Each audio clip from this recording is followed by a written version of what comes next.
Item ಯಾವುದೇ ಇರಲಿ try ಮಾಡಿ ಆಚಿ ಚಿಕನ್ ಮಸಾಲಾ. ರಾಮಲಿಂಗಾರೆಡ್ಡಿಯವರ ರಾಜೀನಾಮೆ ವಿಚಾರಕ್ಕೆ ಸಂಬಂಧಪಟ್ಟಂತೆ ಅವರು ರಾಜೀನಾಮೆಯನ್ನ ಹಿಂಪಡೆಯುವಂತಹ ವಿಶ್ವಾಸ ನನಗಿದೆ ಅಂತ ಹೇಳಿ ಸಚಿವ ಈಶ್ವರ್ ಖಂಡ್ರೆ ಅವರು ಮಾತನಾಡಿದ್ದಾರೆ. ಏನು ಹೇಳಿದ್ದಾರೆ ನೋಡೋಣ. ನನಗೆ ಅದ್ರ ಬಗ್ಗೆ ಮಾಹಿತಿ ಇಲ್ಲ. ಮಾನ್ಯ ರಾಮಲಿಂಗಾರೆಡ್ಡಿಯವ್ರ ಜೊತೆಯಲ್ಲಿ ಮಾತನಾಡ್ತೇನೆ. ಇದೇ ನೋಡಿ, ರಾಮಲಿಂಗಾರೆಡ್ಡಿ ಸಾಹೇಬರು ಅತ್ಯಂತ ಹಿರಿಯ ನಮ್ಮ ಪಕ್ಷದ ಮುಖಂಡರಾಗಿದ್ದಾರೆ. ಸುಮಾರು 8 ಸಲ ಶಾಸಕರಾಗಿ ಆಯ್ಕೆಯಾಗಿದ್ದಾರೆ. ಬ್ಯಾಂಗ್ಳೂರಿನ ಒಂದು ಜವಾಬ್ದಾರಿಯನ್ನು ಹೊತ್ತುಕೊಂಡು ಹಿಂದೆನೂ ಉತ್ತಮವಾಗಿ ಸೇವೆಯನ್ನು ಮಾಡಿದ್ದಾರೆ. ಹೀಗಾಗಿ ಎಲ್ಲರೂ ನಮ್ಮಲ್ಲಿ ಸಮರ್ಥವಾಗಿ ನಿಭಾಯಿಸ್ತಾ ಇದ್ದಾರೆ. ಅವರು ವರಿಷ್ಠರ ಜೊತೆಯಲ್ಲಿ ಮಾತನಾಡ್ತಾರೆ ಮತ್ತು ವರಿಷ್ಠರು ಅವ್ರ ಜೊತೆಯಲ್ಲಿ ಮಾತನಾಡಿ ಅವರು ನಾಮಪತ್ರ ಹಿಂಪಡಿತಾರೆ ಅನ್ನುವಂಥ ವಿಶ್ವಾಸ ಇದೆ. ಇವೆಲ್ಲ ನಮ್ಮ ಪಕ್ಷದ ಆಂತರಿಕ ವಿಷಯಗಳಿದ್ದಾವೆ.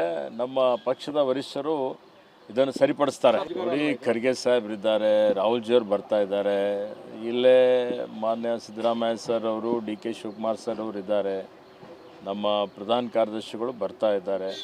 ಅವರೆಲ್ಲರೂ ಕೂಡಿ ಚರ್ಚೆ ಮಾಡಿ ಅವರಿಗೆ ಮನವೊಲಿಸ್ತಾರೆ ಅನ್ನುವಂಥ ಭರವಸೆ ಇದೆ.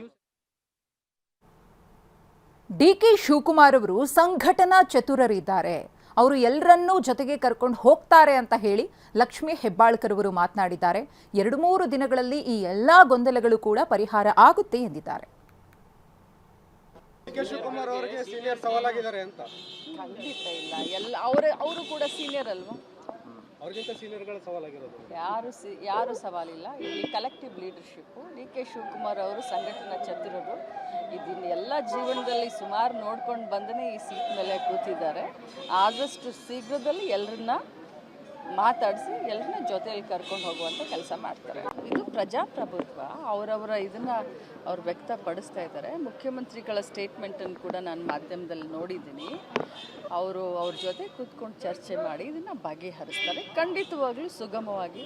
ಹೊಸತನ ಅಲ್ವಾ, ಹೊಸ ಸರ್ಕಾರ ಬಂದಿದೆ, ಹೊಸ ಮುಖ್ಯಮಂತ್ರಿ ಆಗಿದ್ದಾರೆ. ಸೊ 1-2-3 ದಿನದಲ್ಲಿ ಎಲ್ಲ ಸೆಟ್ಲ್ ಆಗುತ್ತೆ.